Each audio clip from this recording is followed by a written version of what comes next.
Hi friends, అందరికీ నమస్కారం. ఈరోజుటి కథ పెంపకాలు. అమ్మా, నేను ఒక అమ్మాయిని ప్రేమించాను, ఆమెనే పెళ్లి చేసుకుందాము అనుకుంటున్నా. కొడుకు కార్తీక్ ఆ మాట అన్నప్పటి నుంచి బ్రుకుటి విడట్లేదు. రాజేశ్వరికి మనసంతా చికాగ్గా అయిపోయింది. కార్తీక్ ఇది గమనించి నవ్వుకున్నాడు. టిపికల్గా రియాక్ట్ అవుతోంది అమ్మ. ఏ అత్తకి కోడలంటే ఇష్టం ఉంటుంది? అమ్మాయి బాగుంటుంది చూడటానికి అని ఫోన్లో హరిత ఫోటో చూపించాడు కార్తీక్. మోకాళ్ల దాకా ఉన్న ఫార్మల్ స్కర్ట్, దానిమీద టాపు, జుట్టు విరబోసుకొని ఉంది. రాజేశ్వరి చూసింది. ఆమె మనసు ఇంకా కలత చెందటం మొదలుపెట్టింది. మా ఆఫీస్లో ఆమె అంటే చాలా క్రేజ్. చాలామంది ఆమె కోసం ట్రై చేశారు, కానీ నేనే గెలిచాను. చివరికి సంవత్సరం పట్టింది ఆమెను కన్విన్స్ చేయడానికి. మొత్తానికి ఒప్పుకుంది. నీ కొడుకు ఎంతైనా గ్రేట్ కదమ్మా అన్నాడు. రాజేశ్వరి ఏమీ మాట్లాడలేదు. మంచి ఫ్యామిలీ, తనని మాట్లాడమని చెప్పా. వాళ్ళింట్లో ఓకే. రాజేశ్వరి ముఖంలో ఏ మార్పు లేదు. ఇంత ప్లాండ్గా ఉన్నా తల్లి తనని చూసి గర్వంగా ఫీల్ అవ్వట్లేదు. అమ్మాయిని కన్విన్స్ చేయడం అయింది. ఇప్పుడు అమ్మని ఒప్పించాలా? ఈ ఆడవాళ్లతో నాట్ ఈజీ బాబోయ్. కార్తీక్, హరిత ఇద్దరూ MBA ఫైనాన్స్ చేసి ఓ ప్రైవేట్ కంపెనీలో పనిచేస్తున్నారు. హరితతో తల్లి రియాక్షన్ గురించి మాట్లాడాలని పొద్దుట నుంచి ప్రయత్నిస్తున్నాడు కార్తీక్. కానీ ఆఫీస్లో హరిత మరీ సిన్సియర్. ఒకసారి పనిలో మునిగితే ఇంకా ఏం పట్టించుకోదు. ఇదే తనలో నచ్చదు కార్తీక్కి. పెళ్ళయ్యాక ఆడవాళ్ల ప్రాధాన్యాలు ఎలాగూ మారతాయి కదా, కొంచెం ఓపిక పట్టాలి అంతే. మొత్తానికి సాయంత్రం పనివేళలు ముగిసే టైంకి హరిత బయటికి వచ్చి తన కోసం ఎదురుచూస్తున్న కార్తీక్ని చూసి నవ్వింది. ఈ నవ్వుకే మేము సమ్మోహితులమైపోయి ఎంతసేపైనా ఎదురు చూసేస్తాం, పిచ్చి మగాళ్ళం. సరే కానీ పద, కాఫీ షాప్కి వెళ్దాం అన్నాడు బైక్ స్టార్ట్ చేస్తూ.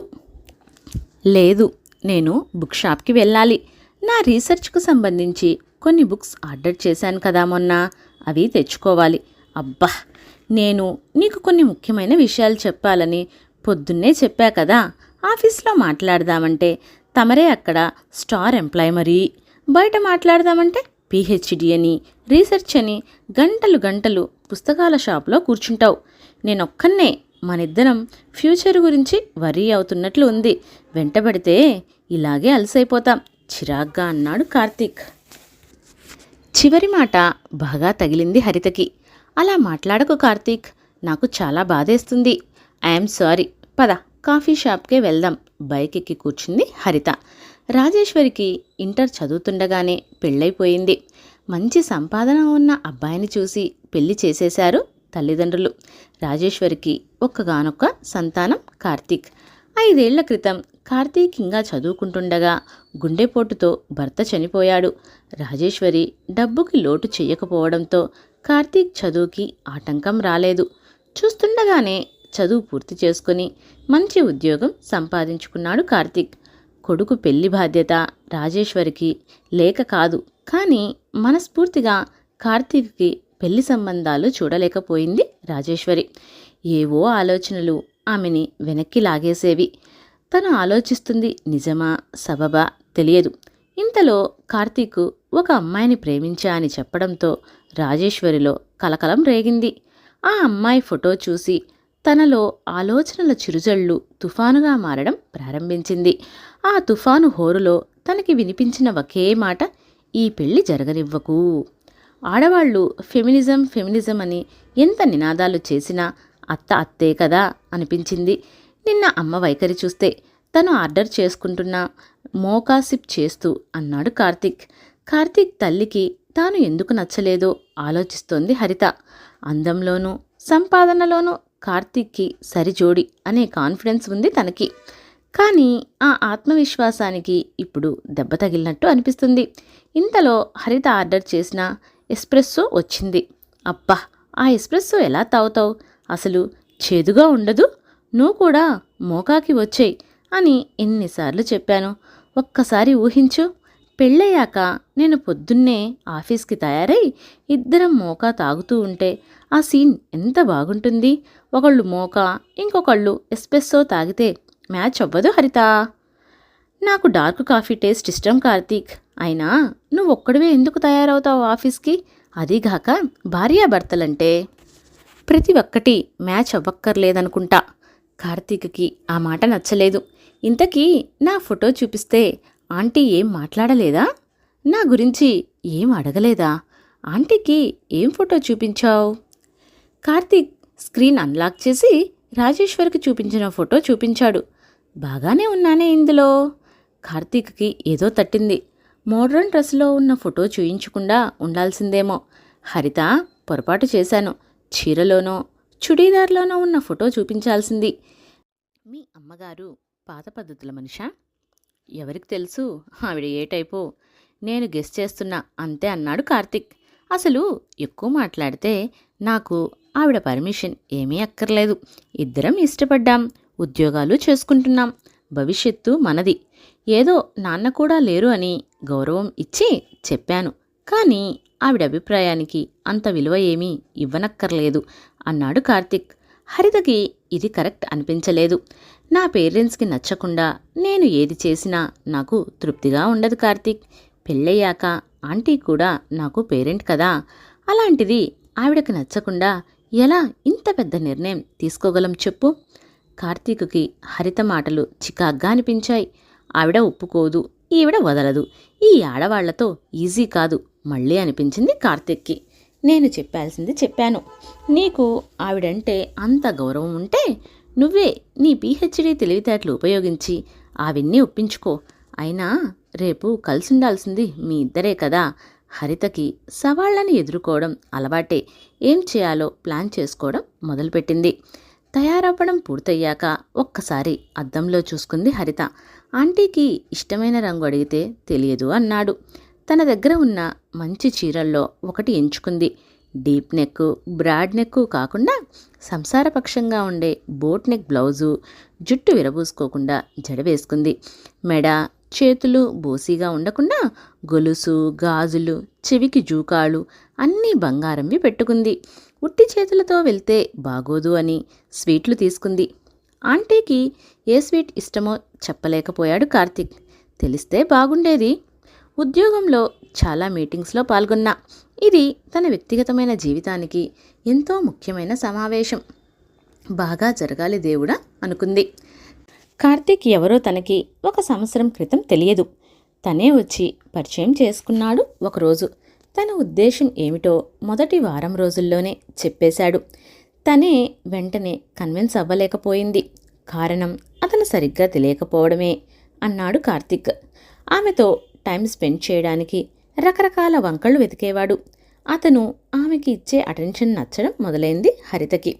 చుట్టూ ఉన్నవాళ్లు కూడా నువ్వు లక్కీనే, నీ వెంట పడేవాడు దొరికాడు అంటూ ఉండేవారు. ఆఫీస్లో అందరికీ తెలుసు కార్తీక్కి తనంటే ఇష్టమని. చూస్తూ ఉండగానే తను కూడా ఇష్టపడటం మొదలుపెట్టింది. అతను రాని రోజు మిస్ అవుతూ ఉండేది. అదే ప్రేమ అన్నాడు కార్తీక్. అతని కళ్ళల్లో ఆనందం చూసి అదే ప్రేమ అనిపించింది హరితకి కూడా. హరిత తన తల్లిదండ్రులకి కార్తీక్ గురించి చెప్పింది. యాదృచ్ఛికంగా తన తండ్రికి కార్తీక్ తండ్రితో పరిచయం ఉండేదని తెలిసింది. మంచి కుటుంబం, సంపన్న కుటుంబం. ఇంకా చెప్పటానికి అభ్యంతరాలు ఏమి ఉంటాయి? తన పేరెంట్స్ ఏమంటారో అన్న టెన్షన్తో ఆ రోజు వీధి చివర ఉన్న కాఫీ షాప్లో కూర్చుని ఉన్నాడు కార్తీక్. ఏమన్నాడు, నా పాలిటి ప్రకాష్ రాజ్ అని తన తండ్రి మీద జోకేశాడు కూడా. తను ఈ గుడ్ న్యూస్ ఇవ్వగానే మా నాన్న నా హీరో. హరిత, నాకు ఆయనంటే చాలా అటాచ్మెంట్ ఎక్కువ. ఆయన లైఫ్ లీడ్ చేసిన తీరు నాకు ఆదర్శం. చూడు, చనిపోయాక కూడా ఎలా నాకు మేలు చేశారో అని తన తండ్రి గురించి మాట్లాడుతూనే ఉన్నాడు ఓ గంట సేపు. ఇంకా తమ పెళ్లికి ఏ అడ్డంకులు కనిపించలేదు. తన తల్లికి ఓ మాట చెప్తే చాలు అన్నాడు కార్తీక్. అలాంటిది ఆవిడ నుంచి వ్యతిరేకత వస్తుందని ఇద్దరూ ఊహించలేదు. ఎందుకు అని తరచు అడిగితే నీకు కారణం చెప్పవలసి రావడమే కారణం అని నర్మగర్భంగా నవ్వారట. కార్తీక్ చెప్పిన దాన్ని బట్టి ఆంటీకి పెద్దగా అభిప్రాయాలు కానీ ఇది అని ఇష్టాలు కానీ లేవు. పెద్దగా చదువుకోలేదు కూడా అనుకుంటా. తన మోడ్రన్ ఫోటో చూసో ఇంకేదో కారణంతోనే తనని అపార్థం చేసుకుని ఉండవచ్చు. అలాంటివి ముఖాముఖి క్లియర్ చేసుకుందామనే ఈ మీటింగ్ అడిగింది హరిత. మొదట భయపడింది. తనని ఇష్టపడని ఆంటీ కలవడానికి మాత్రం ఒప్పుకుంటారా అని. కానీ ఆవిడ వెంటనే ఒప్పుకున్నారట. ఇంట్లో చెప్పలేదు ఈ విషయం. ఇంకా తెలిస్తే ఆంటీతో మాట్లాడటానికి వెళ్ళనిస్తారా? వాళ్లే ఇన్వాల్వ్ అవుతారా? అనవసరంగా చిన్న విషయం పెద్దదవుతుందేమో అని ప్రస్తుతానికి దాస్తోంది ఇంటి వాళ్ళ నుంచి. అసలు ఇలా దాచాల్సి రావడం తనకి అస్సలు ఇష్టం ఉండదు. కానీ ఏం చెయ్యాలి? కార్తీక్ అంటే ఇష్టం ఉంది కదా తనకి. ఓసారి గట్టిగా ఊపిరి పీల్చుకొని బ్యాగ్ తీసుకొని బయలుదేరింది హరిత పుస్తకాల షాప్కి. ఆంటీ అక్కడే కలుస్తా అన్నారట.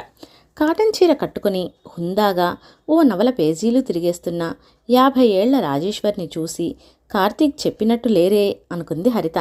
చూడగానే తత్తరపడి పోతాను అనుకునింది.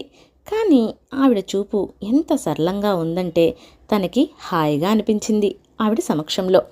ఆ బుక్ షాప్లో కూర్చుని చదువుకోవడానికి కుషన్ ఉన్న కుర్చీలు వేసి ఉంటాయి.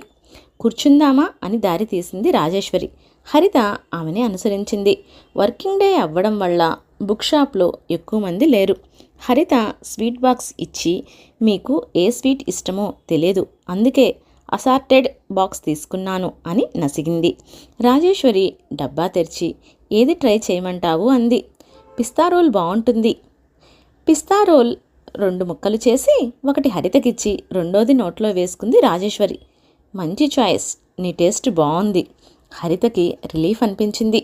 స్వీట్స్లో ఇంత బాగున్న నీ టేస్ట్ జీవిత భాగస్వామి విషయంలో బాలేదే మరి? కూల్గా అడిగింది రాజేశ్వరి.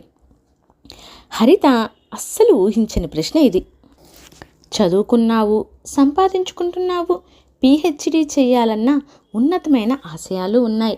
పెద్దవాళ్ల అంగీకారంతోనే అడుగు ముందుకు వేయాలనే విలువలు ఉన్నాయి. ప్రేమ కోసం సవాళ్ళని ఎదుర్కొనే ధైర్యమూ ఉంది. ఇంత మంచి పర్సనాలిటీ ఉన్నదానివి నీకు తగిన అబ్బాయిని ఎంచుకున్నాననే అనుకుంటున్నావా? హరిత కళ్ళు విప్పి ఆశ్చర్యంగా చూస్తుంది. నేను కార్తీక్కి సరిజోడునే అని వాదించడానికి సిద్ధమై వచ్చింది. అసలు కార్తీక్ తనకి తగునా అనే ఆలోచనే రాలేదు హరితకి. ఎందుకు? పెంపకాలు. హరిత మనసులో ప్రశ్నకి బయటికే సమాధానం వచ్చింది రాజేశ్వరి. అమ్మాయిలని ఆత్మగౌరవం, ఆత్మవిశ్వాసాలతో, అబ్బాయిలని స్త్రీల పట్ల అవగాహనతో పెంచకపోవడం మా తరం చేస్తున్న తప్పు హరిత. మా వాడు నీలో అందాన్ని మించి గుణగణాలని చూడలేడు. ఎందుకంటే అతని పెంపకం ఎలా సాగిందో ఓ తల్లిగా నాకే తెలుసు. కార్తీక్ తండ్రికి నేనంటే ఏమాత్రమో గౌరవము, ప్రేమ ఉండేవి కావు. ఆడవారి పట్ల చులకన, అగౌరవం ఉన్న వాతావరణంలో పెరిగాడు కార్తీక్. తండ్రి నన్ను ఈసడించుకోవడం చూసిన కార్తీక్ తను కూడా అలాగే చేసేవాడు. అతని మాటల్లో ఇప్పటికీ ప్రతి రెండో మాట అలాగే వస్తుంది. గమనించావా? రాజేశ్వరి చెప్తున్న మాటలకి రుజువులు వెంటనే తట్టాయి హరితకి. తల్లికి ఏమిష్టమో తెలియనితనమో, ఇంత వివేకం ఉన్న స్త్రీని ఏ అభిప్రాయం లేని వ్యక్తిగా చిత్రీకరించిన తీరు, అత్తాకోడళ్ల గొడవల పేరుతో ఫెమినిజాన్ని కించపరుస్తూ మాట్లాడటము, తన తండ్రి మీద జోకులు, ఇవన్నీ మనసులో మెదులుతున్నాయి హరితకి. కార్తీక్ శాడిస్టు, సైకో కాదు. కానీ ఓ ఆరోగ్యకరమైన దాంపత్యాన్ని నెరవేర్చడానికి కావలసిన లక్షణాలు లేవు. దాంపత్యం అంటే భార్యాభర్త ఓ సమస్య వస్తే కలిసి పరిష్కరించుకోవడం, ఒక టీమ్గా ఉండటం. మా వాడికి ఇది చేతనవును అని చెప్పగలవా? హరితకు చాలాసార్లు వివేకం నోరు నొక్కేసింది. అలా లేకపోతే కార్తీక్తో అన్యోన్యంగా ఉండలేమని.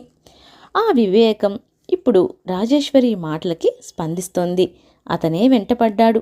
అయినా తన తల్లిదండ్రులతో మాట్లాడవలసి వచ్చినప్పుడు అతను లేడు. అతని తల్లి సమస్యను కూడా తన సమస్యే చేశాడు తప్ప కలిసి మాట్లాడుకుందాం అనలేదు. ఒక ఆరోగ్యకరమైన దాంపత్యం కావాలంటే ఒకరి పట్ల ఒకరికి గౌరవం ఉండాలి. ఎవరి వ్యక్తిత్వం వారికి ఉండాలి. వాటికి నీ భాగస్వామి స్పేస్ ఇవ్వాలి.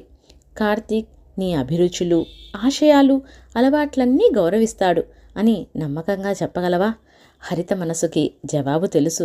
ఏ రోజు తన రీసెర్చ్ ఏ విషయంలో అని తెలుసుకోవాలి అనుకోలేదు. అదే రంగంలో ఉంటూ కూడా పీహెచ్డీ తెలివితేటలు అంటూ తన ప్రజ్ఞని అవమానించడం ఎన్నిసార్లు భరించలేదు తను. చివరికి తనకిష్టమైన కాఫీ తాగినప్పుడు గిల్టీ ఫీల్ అయ్యేది. తను ఫీల్ అయ్యేదా? అతను ఫీల్ అయ్యేలా చేసేవాడా? Question mark. సంవత్సరం వెంటపడి అతను నీకు ఇచ్చిన అటెన్షన్ని ప్రేమ అనుకుంటున్నావు నువ్వు. ఆఫీస్లో అందరూ కోరుకున్న అమ్మాయిని తాను దక్కించుకోవడమే ప్రేమ అనుకుంటున్నాడు కార్తీక్. ఇది ప్రేమేనా? మీ ఇద్దరి భవిష్యత్తు నిలబెట్టడానికి ఈ పునాది సరిపోతుందా? మళ్ళీ క్వశ్చన్ మార్క్. తన ప్రేమ సినిమాల్లో చూపించిన ప్రేమలాగే ఉందని థ్రిల్గా ఫీల్ అయింది. కానీ అది నిజమైన ప్రేమేనా అని ఎప్పుడూ ప్రశ్నించుకోలేదు హరిత. ఎందుకో తన ప్రేమ కోసం ఆవిడతో వాదించాలి అనిపించట్లేదు హరితకి. తనలో తానే చెప్పుకోలేని సంకోచాలన్నీ, సంశయాలని రాజేశ్వరి బయట పెడుతోంది అని మాత్రం తెలుస్తోంది. నీ సహనానికి అతని అవగాహన లోపానికి ఘర్షణ జరుగుతూనే ఉంటుంది. మీకు పుట్టబోయే పిల్లలకి కూడా ఈ వాతావరణం సరికాదు. ఈ తరం అమ్మాయిగా నువ్వు ఈ బంధానికి స్వస్తి చెప్పి విడాకులు తీసుకోవచ్చు, లేదా నాలాగా భరిస్తూ ఉండిపోవచ్చు. ఏదైనా ఇద్దరూ ఆనందంగా ఉండలేరు. అలా కాకూడదనే నా తాపత్రయం. మీరు నడుస్తున్న బాట ఏ తీరానికి చేరుస్తుందో తెలిసి చెప్పకపోతే తప్పు నాదవుతుంది. నాకు మగపిల్లవాడు పుట్టాడు అని తెలియగానే నేను ఎన్నో కలలు కన్నాను.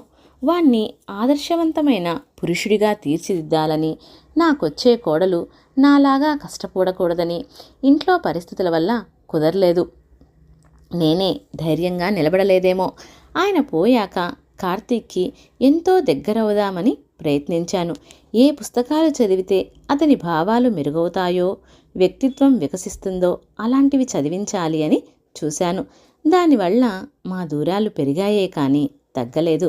కార్తీక్ స్వయంగా అనుకోనిదే మారడు. ఇలాగే పెళ్లి చేసుకుంటే ఓ భర్తగా ఫెయిల్ అవుతాడు. అందుకే ఈ పెళ్లి జరగనివ్వకూడదు అనుకున్నాను. జీవితంలో నేను దృఢంగా తీసుకోగలిగిన నిర్ణయం ఇదొక్కటే అంటే నమ్ముతావా? ఇంకా రాజేశ్వరి చెప్పడానికి ఏమీ మిగల్లేదు. హరిత ఆలోచించుకోవడానికే చాలా ఉంది. ఇద్దరూ ఆ మౌనంలో అలాగే కూర్చుండిపోయారు. వీరికి కొద్ది దూరంలో కూర్చుని ఈ సంభాషణని ఆసంతం విన్న కార్తీక్కి మొదటిసారి అద్దం మీద దుమ్ము తుడిచి తన ప్రతిబింబం చూపించినట్లు అయింది. నిజానికి తనకి తల్లి మీద కోపం రావాలి, కానీ అమ్మ చెప్పిన విషయాలు అన్నీ నిజాలు. అది తన అంతరాత్మకి తెలుసు. హరిత మీద అంతరాంతరాల్లో ఉన్న ప్రొఫెషనల్ జలసీని జోకుల రూపంలో తీర్చుకున్నాడు తను. హరిత స్ట్రాంగ్ ఉమెన్ అని తెలిసి తన వంతు బాధ్యతల్ని కూడా ఆమె మీద వేసేశాడు. ప్రేమించిన పాపానికి ఆమె పళ్ళెత్తు మాట అనలేదు తనని. అమ్మ మాత్రం తక్కువ. ఇన్నేళ్లు మౌనంగానే భరించలా? తన లోపాలన్నీ ఒప్పుకోకుండా ఇలాగే ఉంటే అమ్మ చెప్పినట్టే హరిత తనని వదిలి వెళ్ళిపోతుంది. నాన్నలాగే అమ్మని బాధపెట్టిన వాడవుతాడు కూడా. నేను మారతాను అని ఒట్టి ప్రమాణాలు చేయడం కూడా వృధా. అమ్మ అన్న ఓ మాట గుర్తొచ్చింది. పెంపకాలు. తనని ప్రేమించే ఆ ఇద్దరు స్త్రీమూర్తుల వైపు నడిచాడు కార్తీక్. ఇద్దరూ కార్తీక్ను చూసి ఆశ్చర్యపోయారు. కార్తీక్ ఎలా స్పందిస్తాడో ఇద్దరూ ఊహించలేకపోతున్నారు. కార్తీక్ తన తల్లి ముందు కూర్చొని ఆమె చేతులు అందుకున్నాడు.